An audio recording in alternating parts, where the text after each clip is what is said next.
Build Your Business listeners. This is Matt Reynolds, your host for the podcast, and you are listening to what we are calling the legacy episodes. And really, these are the pre-episodes that really led to this podcast, the Build Your Business podcast. This is really my life's work and my brother's life's work in building your business. And so they were originally published in the Barbell Logic podcast as part of the Principles or Coaching Success series, but really touch on similar topics to the Build Your Business podcast: how to improve your productivity, how to set and accomplish your goals, deprioritize urgent tasks, to focus on what is most important to you, and most importantly, to become a better person and leader and business owner overall.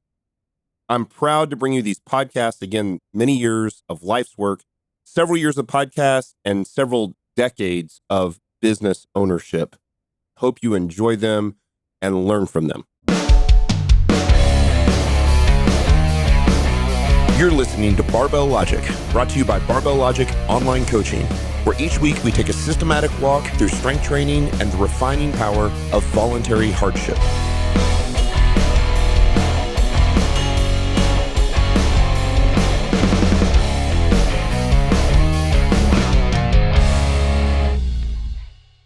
Hello, welcome to the Barbell Logic podcast. Today we're going to talk a little bit more about OKRs, and we're going to jump into how Barbell Logic uses OKRs in their own sort of custom vernacular, the way they describe the terms around it. And so I'll be mostly interviewing Matt today about that process. So hopefully you listened to our podcast last week in relationship to OKRs. This is just going to build on that. So welcome, Matt. Thanks for having me on the show, Chris. So last time we talked about OKRs, we talked about the principles that are involved. We talked about, the background, the history, all of those things. You've been using OKRs for quite some time now, and you've actually modified some of the things that were a little bit janky about OKRs. And I've run into this problem as well. Terminology is not good, even in the business world where business vernacular is usually accepted. Still very hard for people to get their brain wrapped around the fact that we're talking about two things and three letters. So How did you attack that problem, and talk about how you've applied it at Barbell Logic? Yeah, so the original idea of OKRs actually came out of manufacturing, which my experience is that manufacturing companies, especially big multi-billion-dollar manufacturing companies, are the utter worst at corporate vernacular. Yep. And for those of you who listen to the podcast for years, and especially if you're clients of Barbell Logic, you know that really, let's just be honest for a minute. In almost all of these situations, businesses like ours start out as it's just a very small business. As a matter of fact, there was a day back in late 2015 and early 2016 where what is now Barbell Logic was called Reynolds Strong, and it was my online coaching business. It was a one-man show. That was it, right? And then you bring on other coaches that are friends of yours that you trust, are good coaches, and you go through sort of the good old boys club version of the small business. And honestly, that's where most small businesses, that's as far as they make it. We've been very lucky. We've been blessed. We've worked really hard to move past that. We are we're a full-blown C corporation at this point with, board of directors and officers, CEO, and all that fun stuff. And so over time, it was important for us to be professional, very professional. We've gotten more and more professional, but never corporate-y. I hated corporate-y vernacular. We've joked before, our listeners will know, I joke with Nikki Sims, who's our VP of HR. I never want her to be Toby from The Office. I want to, as a matter of fact, we'll probably do an episode upcoming about how we approach HR, which is actually, for those interested, we very much follow the Netflix model. Netflix doesn't do HR like everybody else does. And that doesn't mean you have to like Netflix. There's lots of things about Netflix that I'm not a fan of, but the way they do HR is much more refreshing. It's not Toby from The Office. And so in thinking about goals or objectives and key results, like what are our primary things we're trying to accomplish and how are we going to get there? What's the roadmap to reach the objectives? We were using OKRs. We started using them back in, I think, early to mid 2017. We started using those. Read the book, read Andy Grove's book, read Measure What Matters by John Doerr, and then Andy Grove's book. And then those books have made big impacts on, like The Hard Thing About Hard Things by Horowitz. And just, you've got this entire, like I said, family tree that stemmed from that. And the hang up for us was really not in the system, but in the vernacular that was used, in the specific verbiage. What were the specific things that you noticed whenever you, like, I always ran into this problem where, I'd read a book, I'd get very excited about it, try to communicate that with the employees. Yeah. And it just it just didn't hit as hard as it did for me after I just read the book. So what things did you notice that they kind of got hung up on and that you needed to get around? You and I have talked about this before. I have this, I do this all the time. You did it too, right? Where I'll read a book and I'll get real excited. And a lot of times I'll write a white paper, and we use, is it Courier? What's the text that looks like, it looks like typewriter font? Yeah. Whatever that is, right? I think it's Courier. And I mean, literally, I'll write like a white paper that looks like it was typed. And I'm like, this is amazing. This is what we're doing. And I can remember being in Colorado on vacation with the family. Actually, I think you were there. I think that was the one that we all were there together on, and just working through the thing and typing it and just going through all this stuff. And so objectives are goals. Objectives and goals are the same thing. And my staff, my leadership team specifically, didn't have too hard of a time making the transition from understanding that the objective is like, what's the thing we're trying to accomplish? Right. That makes sense, right? Yep. The problem actually came with the key results, KR. Like you said, it's called OKR, 3 letters, 2 things.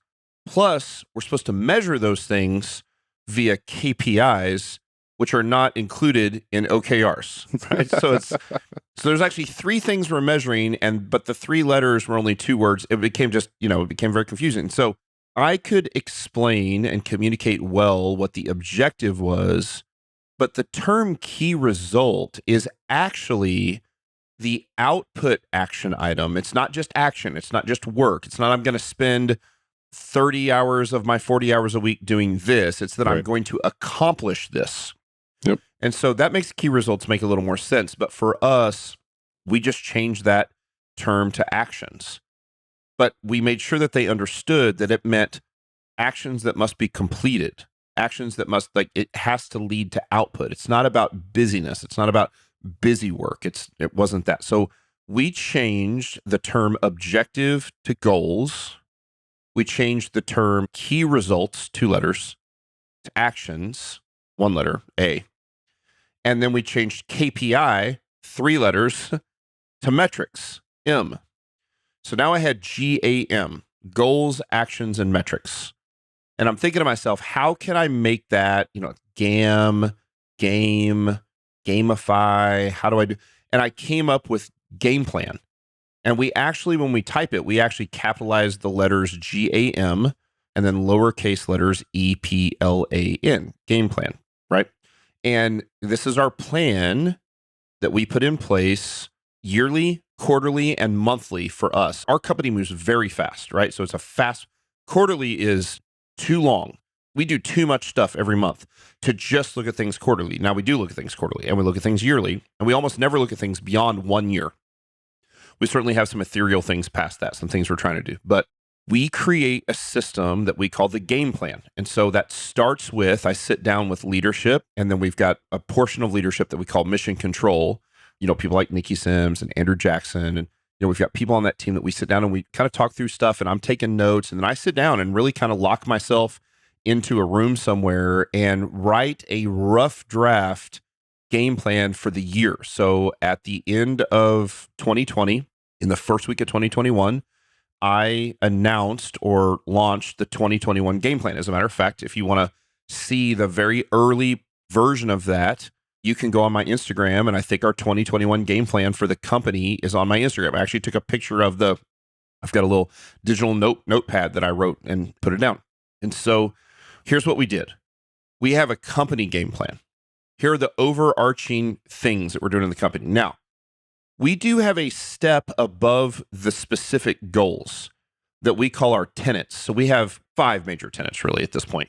So tenet 1 is to serve our clients. And that's an ethereal thing. It's not really measurable, right? And then we're going to have goals as to how we're going to serve our clients. Would you call the tenets, would those be equivalent to like values, like company values? Yeah, core values or core values. Same thing, right? The core values. Exactly. Tenet 2, to support our staff, right? So we have a service and support team, one of which really focuses on client experience. That's led by Nikki Berman. And a team that is there to support our staff. Again, this is how we do HR different.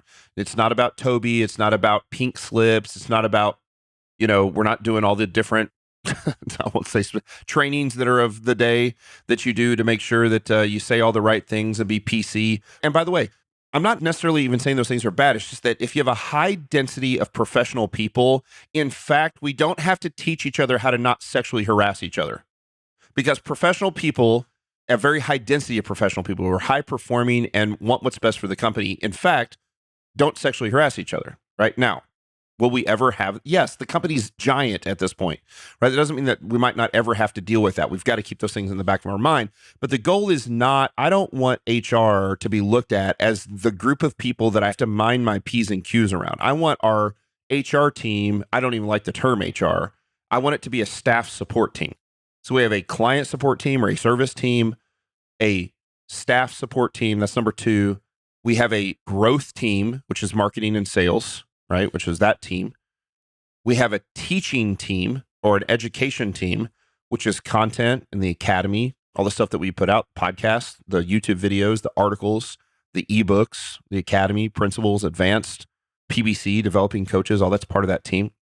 And then the fifth major tenet is to steward our resources. Well, we want to be responsible, steward our resources. We're trying to not spend money frivolously. We're trying to make sure that we're really focused on stewarding well both our actual capital and our human capital. So those are 5 major tenets that we use. So that approach, like when you talk about the approach to HR and being different than, the Tobys of the world, that has to speak some to the base culture of the company, because there are companies that have cultures that are very different than yours that almost need a Toby. Sure.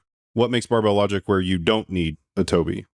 Well, it has to stem from the top down. Right. It's a hard question because it's not that I am, by my nature, a phenomenal customer service person. I'm not. I'm not. I just value it in business. I want to be treated well when I am a customer of a business, and I understand the difference. And so for us, the online coaching industry is a multi-billion-dollar industry, and most of those businesses that are running an online coaching type business are very impersonal, are not client-centered, don't have very big staffs, right? We can think on one hand how many online coaching businesses have a large staff, like, ones who we would consider competitors in our field or doing something relatively similar to us. Most of them are 1 coach, 2 coaches, 5 coaches, right? But so to have a business that grows to this size means we have to be people-centered. And it's not just client-centered, it's also staff-centered. We have to really make sure that our HR team or our staff support team, that the staff feels like they are advocates for the staff, not liaisons between the executive team and the staff to say, hey, you got to do this a little better. Right. Like, that's not what we do. Like, we're trying to actually support both ends of that. And there's a lot of crossover there, right? You think about things like one of the biggest value props I think that we're able to do at Barbell Logic is we're able to connect clients or pair clients with their own personal expert coach. We can't do that if you only have 2 or 3 expert coaches. Right.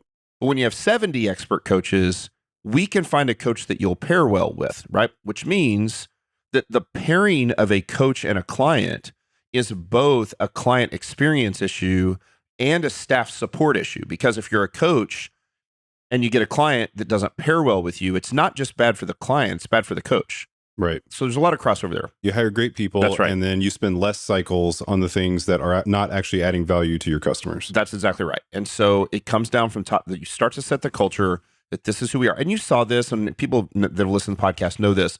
We tried to do this very thing at Strong Gym back when I owned the gym. It was a much smaller business, way less employees. But Strong Gym was a hardcore powerlifting gym that happened to be really super nice and have really great customer service. And I saw that the thing that actually made that business successful as a gym can be, wasn't the style of training that we did. The style of training that we did is what got the results. But it was the client-centeredness, the customer service, the super clean, the smell clean, like all of those things. So I learned that early and realized like that is a competitive advantage that we can have over others. And so that was a big piece of what we did. So we have these 5 big tenets, right? So we serve our clients, support our staff, teach our community, grow our company, and steward our resources. These are the 5 big things. And those are tenets. Those aren't the objectives. Those aren't the goals. But under each one of those tenets, we have 3 to 5, usually closer to 3. If we get to 5, the leadership person who owns that section has to very much sell me on why they need 5. Most of them are just 4 or 3. They then have specific objectives for the year, which we call goals. Here are very specific goals for the year, right? And so, the sales game plan or the marketing growth game plan, they've got things like, here's exactly how many corporate accounts we want to close. Here's how many clients we want to close. Here's how many military contracts we want to close. Here's how many influencer affiliates. And then under each of those goals are 3 to 5 major action items that make sure that we reach the goal. I'm curious about the goal first, just to dive in on that for a second. A lot of those things, because they have to be measurable, right? And because they have to be really specific, how is your staff determining that a goal is reachable? Is there a source of data that you're capturing that they're sort of always tuned into? How do they know that? So we've got a couple things. So one, we've continued to experience growth over the last 5 years of business. So we've got really good data on where we're at now. And so we can project, if we continue the same line, which is business as usual, then it would be this. We don't want business as usual. Yep. We want aggressive, but reachable. So we go both, and this is something we actually didn't talk about in the last episode, but that John Doerr in the book is very clear about, is that it must go both top down and bottom up.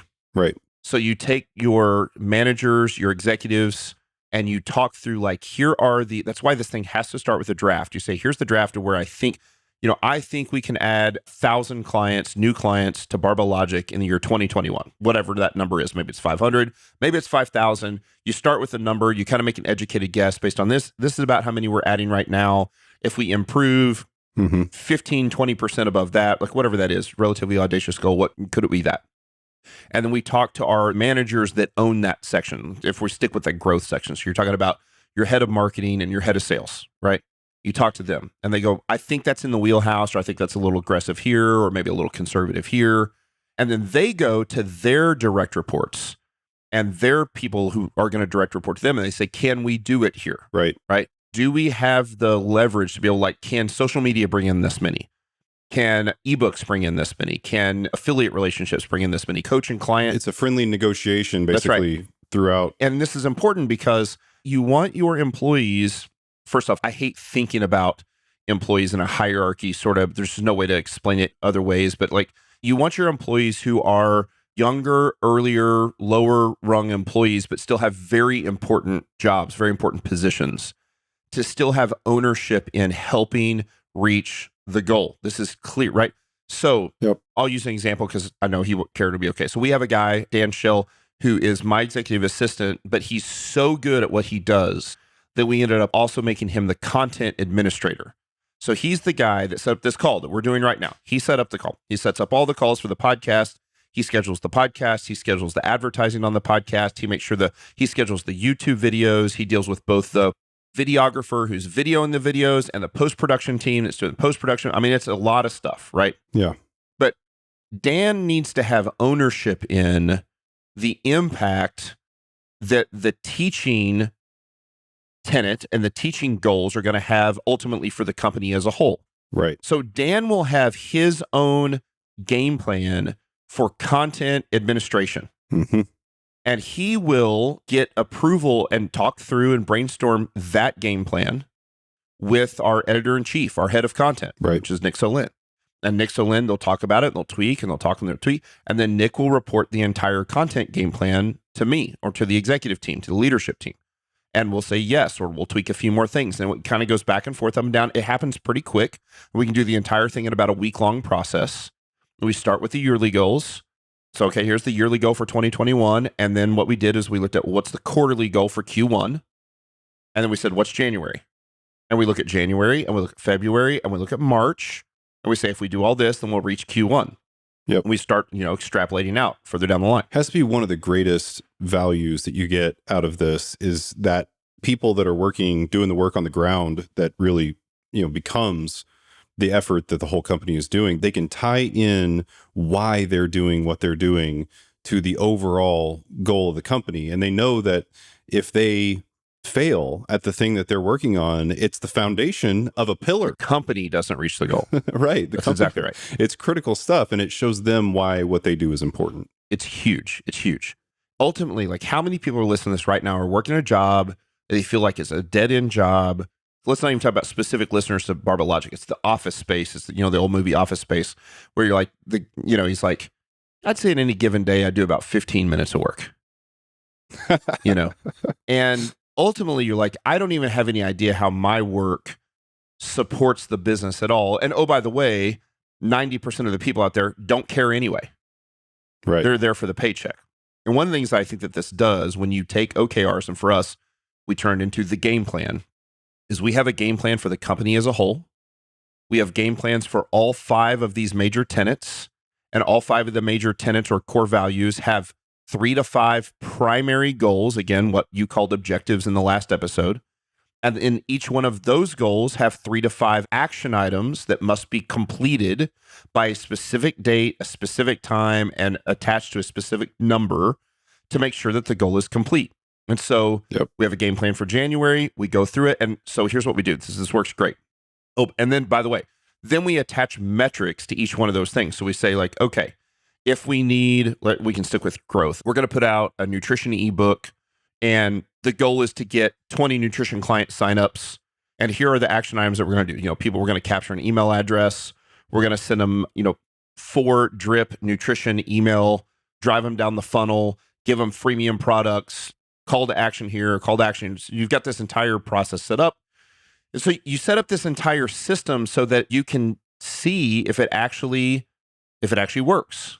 Right. And see, here's the thing that gets you into maybe a useful little sidebar for a second about lead measures and lag measures. So frequently inside of companies, people use lag measures, which are measures that look back. That's right. Their financial results at the end of the quarter, for example. But lead measures tell us they are predicting measures. That's right. That are say, we on if pace? we do these, exactly. Yes. If we do these things, we can reasonably predict that we will hit these lag measures. And That's lag right. measures are obviously very useful Sure. to see what you hit. But the lead measures are so much more important because the lead measures are where you live today. Yes. Like, what do I do now to affect the lag measure for the future? So yeah, that's great. And Yes. they're super useful for setting those goals for the future because they tell you, if I send out 100 of these, mailers or whatever, I'm going to get so many back, and that's going to translate to so many new accounts or whatever. And if it's, and if I don't get 100 out the door, maybe I need to do 200. You can slowly refine those numbers so that you get, something predictable. That's right. That's exactly right. So here's what I'm going to do. I like to transition into. So for our listeners, I'm going to read a chunk of our game plan so you know some specifics. And let me just be clear. I'm going to leave out the numbers, because the numbers are private enough that I don't want it to be about the numbers, but I want them to understand in general. Okay, so we want to serve our clients. That's a tenet, right? Here are the major goals under our client experience or client service piece. We want to have outstanding customer service or constantly improve customer service. That's a major goal. And we have numbers tied to that, right? And then here are the list of actions that we can do at the year level, at the quarter level, at the monthly level to make sure that our customer service continues to get better. If you've ever dealt with Barbell Logic, especially if you don't have a coach, if you're not a current client, and you deal with our client experience team, people like Nikki Berman, you know that our customer service is outstanding. We will never be complacent. We always want to be better at it. I'm not the only person that wants to be better at it. Our lead client experience person, our leadership member of that, will hold themselves to a higher standard than I will, right? We want to create authentic connection with our clients, with their coaches, and the community.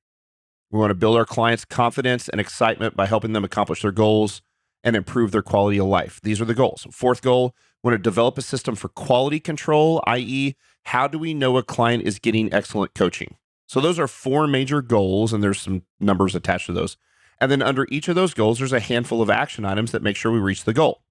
Same thing I won't read all these. Same thing for supporting our staff, something that Nikki Sims has put together. We have a goal of authentic company culture of transparency. We have chosen to be a very transparent company. We share as much as we possibly can with our clients or with our staff to make sure that they are in the know of what's going on, right? Another big goal. We want to give our coaches clients and increase their pay over time. So here's something that people don't think about. Most of our coaches, all of our coaches, their pay is directly tied to how many clients they have. How important is it that over time they get more clients and get more pay? That's super important, right? You think about any of your employees, if they lose money, if they lose salary, if they make less money this quarter than they did last quarter, that's one of the most practical things that we have to make sure. So we are constantly looking at pay trends. We want to make sure that the pay trends increase for our staff, right? We want to support goal 3. We want to support the day-to-day coaching of our staff through the development of a system of online coaching best practices, things like education, quality, and efficiency. Right now, efficiency is an interesting one. It's a one that we'll get pushback sometimes on. Like, well, we're a service company. What is efficient? You're not a manufacturing company. What does efficiency have to do with it? And the more you think about efficiency, maybe the service goes down. Well, hold on. That could actually be true. But there's a lot of efficiency things, like, are you doing this at the same time every day in an undistracted location? That doesn't make you have worse service. That makes you have better service. That's right. Let's do a speed test on your internet. Oh, you're getting 4 megabytes per second. How much is the buy up to 100 megabytes per second? Oh, it's $10. That's an efficiency increase that has no negative impact on service. Things like that, right? Yeah, just really practical things that ultimately pay off for the customer. And then the last 4th goal for supporting our staff is to create buy-in within the community from our staff. And under each of those we have, and I'm looking at them, each of the action items. So we can do that. We can extrapolate that all the way down. Here's what has really made this take off for Barbell Logic. There were 2 major steps. Step 1, change the vernacular from OKRs to game plan.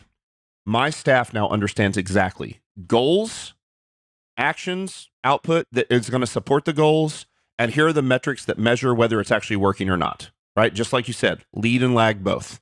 Right, that's what we're looking at. Yep. Now, here's the second thing that made it work, made it really change. And John Doerr doesn't talk about this as much in Measure What Matters, but Andy Grove talks about it a lot in high output management. It's our one-on-one meetings and reporting processes. And it's taken a while to get it where it needs to be. But here's what we do, and it works really well. I'm just going to share it and be as transparent here as I can. In week 3 of the month, so our actual monthly cycle for reporting actually starts in week 3. So we're in March. On the 3rd week of March, our mission control team, so kind of the leadership of the leadership, will meet, and we have a pretty good meeting where we set the direction for the next month. So of the 3rd week of March, we start to lay out the big picture items that should be on the game plans for April. In week 4 and the following week, we have an all hands meeting with all the employees, not everybody, not all the 1099 coaches and stuff, but everyone who's an employee. At this point, I think we've got 19 employees or something and like 60 coaches, and a bunch of the employees, most of the employees are coaches as well. We have an all hands meeting with the employees. Every employee will have their own game plan. So 19 or 20 employees somewhere there. And that meeting, it was pretty short. We did it last week because it was last week, February.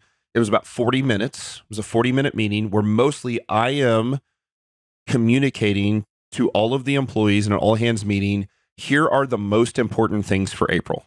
Here's the focus for April. In the first week of April, the leadership team meets with their direct reports one-on-one and develops their game plan for each of these 5 major, whatever you want to call it, buckets in the company, right? And they will report on Wednesday. Today is Tuesday, March 2nd. We're recording this. Tomorrow, my leadership team will report back to me on March 3rd, their March game plans. I turn my camera off, I turn myself on mute, and I listen. Only if I have to do I step in and ask questions. I want to hear, they heard what the important thing was that we need to accomplish for March or April or whatever it was. And now they're going to report back to me. Here's their game plan for that month.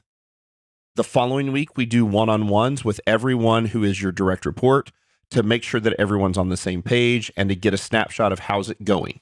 We're 10 days in. We got 20 days to go. Do we need to pivot? Is everything okay? We're looking at those lead times. We're looking at like, what do we do? Right? That's on week 2. And then we're back to week 3.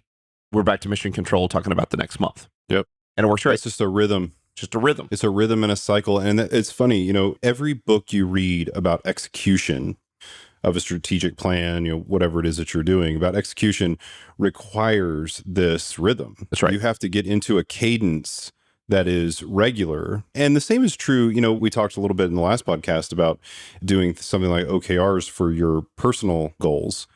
And the same is true there, right? That's right. The cadence is critical. You've got to get to where it's just natural. It's a rhythm that you're used to. And that it's awesome. Yeah. By the way, I've looked over your reporting which I think you showed me some when you were up here Yeah. a few weeks ago. It is probably the best reporting I've ever seen on this. Thanks. Because part of what's difficult, there's a lot of moving parts going on here. You've got Sure. larger corporate goals, you have managerial executive goals, you have individual employee goals. And in all of that, it can get pretty overwhelming.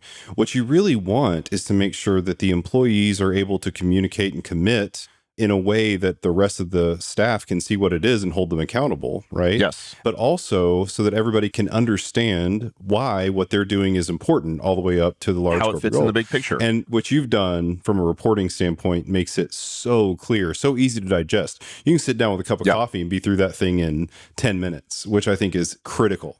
Yeah, so let me explain what you're talking about. So the one thing that I haven't mentioned yet is here's what we do on a weekly basis.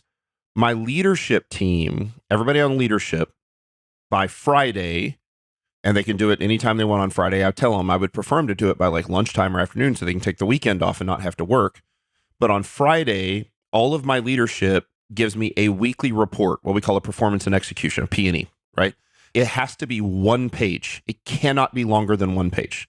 So my head of client experience gives me a 1 page or less report, and it's got things like, here's the feedback we got from clients. Here's any issues we had. Here's how many client signups we had in the different, here's how many professional client signups we had. Here's how many nutrition clients we had sign up. Here's how many academy. Here's how many cancellations we had and what the cancellation reports were. Here were our net, hopefully positive, usually positive, our net number of clients for the week. 1 page, right? All members of leadership do that and they send it to me. So I have 7 reports that are all 1 page or less to go through. I get up super early Monday morning. I go through all of that data and I combine it into a single weekly company report, which ends up being about 2 pages long. And I send it out to all of the employees so that on Monday morning, and of course I get up super early, and a bunch of my employees are actually west of me, so they're time zones after me. So by the time they wake up, there is a report sitting in base camp for them, which is who we use for project management, that says, here's what we accomplished last week. It's an update of the game plans for the month. Yep. And here's what we're doing this week. And it's 2 pages. Here's a report on what we did. Here's a narrative overview for each one of these 5. And here are the major action items that we're going to try to accomplish this week. And they do it. And then the last piece of that leadership meeting where my leadership team reports back to me monthly what the upcoming game plan is. Here's the rule there. They have to take the first 5 minutes. They all get 10 minutes. They take 5 minutes and they report on how last month's game plan went. How many action items were completed? Yes or no, right? Did they complete the goal? If yes, great. If not, why? And that's okay. And again, it's not tied back to performance reviews or pay. It's just like, okay. And then after knowing, so now I get a snapshot of here's how February went. Now tell me how March is supposed to go. And here we go. And then it's weekly reports. And here's what's crazy. It sounds pretty in-depth, but here's what's nuts. It takes my leadership team about 10 minutes a week to do their weekly report on Friday. It takes me about 45 minutes, maybe an hour at the most, to go through all their weekly reports and do a combined company report. And I do like, revenue, month to date compared to last month, compared to last quarter, compared to year over year, February to February. Do that. New client signups for the month, client signups for the week, churn, all that kind of stuff's there. On-time delivery, things that like our listeners don't have any idea probably that we track. We have exact percentages of on-time delivery. So how many of our coaches responded? What was the percentage we responded within 24 hours? We have a 24-hour rule. Now, we average between 97 and 98%. So that means 2% of the time, we're missing 24 hours. Not okay. And we know who missed. And then my head of operations goes to them and says, hey, and not to scold them, but to say, hey, is everything okay? We saw a couple things slip through. Can we help make sure that, let's bump up your efficiency?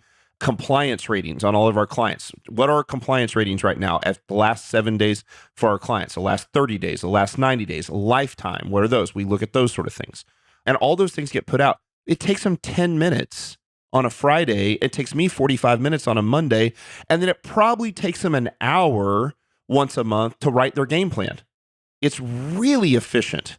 See, I think that's critical. You think about all the advantages, like the weekly rhythm for anybody I mean, for you, obviously, it's great because you kind of get a good sense of, what information is coming in. Pulse on the company. Yep, that's right. That's awesome. But if I'm an employee in that organization, I absolutely love the fact that each week I get sort of almost like re-energized by, Yep. okay, where are we at and where are we trying to get? Yep. Okay, got it. Let's go. Right? That's exactly right. And I think that's amazing. And I think the other element that's really important here, we talked about getting into a cadence. The real value of getting into a cadence is what you said at the very end. It's that the routine becomes so efficient. That's right. That it doesn't take very much time because you know exactly what you're doing. You're probably using a template in many cases. That's right. You pull a template in, you make some modifications, bam, it's out the door, you're done. That's exactly right. And those efficiencies drive value. Which means no more 2-hour staff meetings. Right. 2-hour staff meetings, when you've got 16 people on there, that's 32 hours of work that you just gave up, maybe not wasted, but if everyone has a pulse on the company every week by providing a weekly report themselves and then getting a weekly report back from me, then when we get to the weekly meetings, when you get to the monthly meetings, whether I'm reporting to them or they're reporting to me, the meetings end up being 35 minutes long, not 2 hours. Because everyone's already in the know because they've already read the report. Right. So rather than having to read report, we don't read reports on meetings. You are expected to have come in having read the reports. And all I'm doing now is I'm touching on, or each person's touching on, the highlights from last month, the focus for the upcoming month, any questions, and there's usually a question or two, answer the question and on to the next person. Right. It's just made it so much more efficient. It's beautiful. I remember the first time we actually ran calculations at the company that I founded on the cost of meetings. At that point in time, we were running sometimes 3 and 4 hour meetings, and you figure the number of people that are in there. That's right. And their hourly cost to the company, and it's unbelievable. So the more efficient you can get this, the greatest thing about that is the excess time, the time that you're not spending in meetings and communicating that stuff is value creation time for the customer. So all of that ultimately gets felt by the customers. That's right. Which is Now, so good. let me tell you what is valuable meeting time that I found out. This is an Andy Grove thing that I used to not want to do. And the more I do it, the better and better and better it gets. And that's the one-on-one meetings. Right. One-on-one meetings with direct reports are huge. And here's the thing. There is very little agenda for those meetings outside of how's everything going on the game plan for the month. Are you having any struggles? Are there things that are keeping you up at night? Are there stresses or things that I don't know about? And then it's mostly like, how's life? How's the spouse? How are the kids? Oh, your mom's sick. Oh, your mom had COVID. Let's talk, so that you've got a pulse on the people that are directly reporting to you. And we do that at every level in the company. Those are extremely valuable because it helps keep that connection. It comes back to the support our staff. The best thing I can do to support my leadership team is to make sure that I've got a good connection with each one of them. Yep. The best thing that my leadership team can do is make sure that they've got a great connection with the people that are reporting to them, right? Right. The best thing that my HR team can do is make sure that they're creating connections with all of our, not just our employees, but our 1099 staff. Right. The more 1099 staff we have that are just bought in on the community and have fun and post on Slack. And, we do little challenges like lifting challenges and pull-up challenges. It's amazing little things like that. Those one-on-one interactions make a huge impact. Those long 2-hour, 3-hour meetings with everybody is a drag and nobody wants to do it. So we figured out how to get rid of it. I would be shocked. I mean, you'll have to speak to this, but I would be shocked if in some of the one-on-one meetings that you have, that you don't learn some things that end up going into actually two-way learning. Of course. That end up going into your game plan. Of course. Into the future. And it's safer for people to talk about that stuff. A lot of times they're not going to say things in front of 16 other people. You get one-on-one conversation and you start talking through stuff, then it allows people to open up and be like, oh, this is actually something that we're kind of struggling with. Or, a lot of times it's stuff like, hey, we're shopping for a new house. Like, I remember what that was. I did that a year and a half ago. It's crazy stressful buying a house, little things like that a lot of times people don't think will have an impact will. And so it's just about having a pulse and being efficient. So that's how we take OKRs, objectives and key results, and we turn those into goals, actions, and metrics. The way we do those on a monthly basis, quarterly basis, and yearly basis. And then the rhythm of the week of how we report on those in a very short, quick, efficient time management so that people can focus on the things. That's the other thing. If you identify in these game plans or OKRs what the most important action items are that we're doing, I want to free up our people to spend as much time as possible doing those things. And the more time they're writing TPS reports, whatever, I don't even know what that is actually, whatever that is, right? And whatever time they're spending doing that, or spending in meetings where those things could be happening offline or between two people instead of 16, that's time that they can't focus on doing the thing that needs to be done for the output to help serve the company as a whole. So we've used it and it's worked really well in the business. Again, I see tons of carryover here for being able to create those goals for even your own like personal life, fitness life. I'm going to get through these books. I know you kind of tackled, like, since you've been retired, you read all the time and you kind of do the same thing. You've got goals and here's how many pages I'm going to read today in this book. And you're always kind of reading 2 or 3 books at one time. And you kind of separate that out and you can really focus on life goals just as you can do it in business as well. That's absolutely true. I mean, like any way you look at it, no matter where you are in your career, in life, you always have some goals you're trying to reach, whether those are more relaxed or whether they're, semi-stressful. Everything gets better. It gets so much easier to do if you've got a good plan to accomplish those goals. Right. I'm going to steal like most of the stuff that you've done here but I think you gave me permission to steal it. Yeah, you should. Because it's one of those things that every company that I've interacted with about OKRs has struggled with the same thing that your company did. The terminology is just hard to grasp, I think. Yep. And then the other thing that I think is just so good is I like the way that you did the rhythm of the reporting and the conversations. I think those things are really good. And those are the kind of suggestions that I'll ultimately make to businesses. If you made an ebook on this thing with some templates, man, I think it could be purchased. Well, we've talked about doing stuff like that. That's probably true. Tech businesses move fast.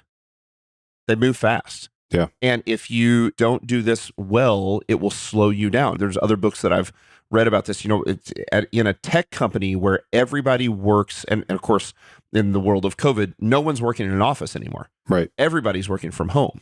And so that efficiency has to be built in, because I can't walk down the hall and stick my head in Andrew Jackson's office and be like, hey man, this, or can we sit down and do this? Or even I've thought before about like our graphic design people who are incredible, but like how many times they do an incredible piece of graphic design for us branding, and there's 3 tiny minor changes that need to be made, that if I walked into their office, I could be like, can we change this, this, and this? And I'm going to stand at their desk until it's done and then have them send it back to me. But in an online business, like, you have to send it off to them. Can we make this? Right. I don't know what they're doing right now. Maybe they're out at lunch, maybe, and so working in these efficiencies make it so that we can continue to move at the speed of light, which you have to do if you're going to continue to grow a company. Now, I also recognize there are lots of people out there that don't have any desire to move this fast, that don't have any desire to grow like this.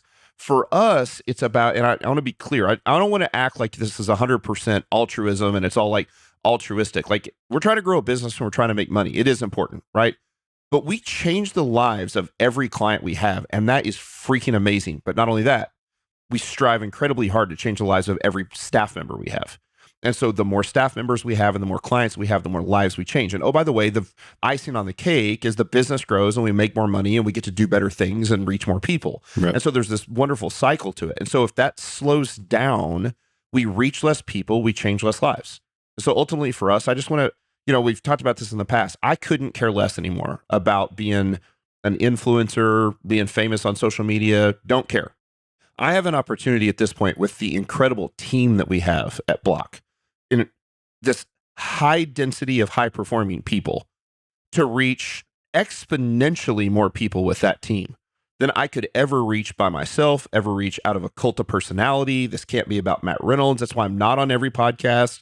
That's why we have all of these wonderful people that are on the podcast now, that they have wonderful things to teach and wonderful things to say. And it gives us an opportunity to make it about changing the lives of as many people as possible. And that requires some pretty serious organization and efficiency. And so we're not doing it perfect yet, but it's getting pretty damn close. We're getting honed in pretty tight. So yeah, that's the way we do the game plan. That's the way we modify OKRs. GAM. Love it. And then little EPLAN game plans. There you go. Fantastic. Well, this has been another Principles episode of the Barbell Logic podcast. And we appreciate you tuning in and joining us today. I'm sure there'll be some more in the future. Hopefully you can give us a 5-star review. We've got a ton of them that are out there, over How many? I Over think 1,025, something like that right now. Over 1,000. 1,025. Add your 5-star review to the podcast. If you love this type of podcast, let us know. Like, we're always trying to figure out, like, how much do you want to hear about programming? How much do you want to hear about Q&As? How much do you want to hear about principles like life efficiency, business efficiency, those sort of things? Nutrition podcast, nutrition series. And you've seen series we've put out over the last several months on things like mental health and military and workplace fitness and all those sorts of things. We would always love to hear about, what do you want to know about? Because if I'm not the subject matter expert, I bet we know one, and we'll get them on and we'll talk about the thing. Let's all learn together. Heck yeah.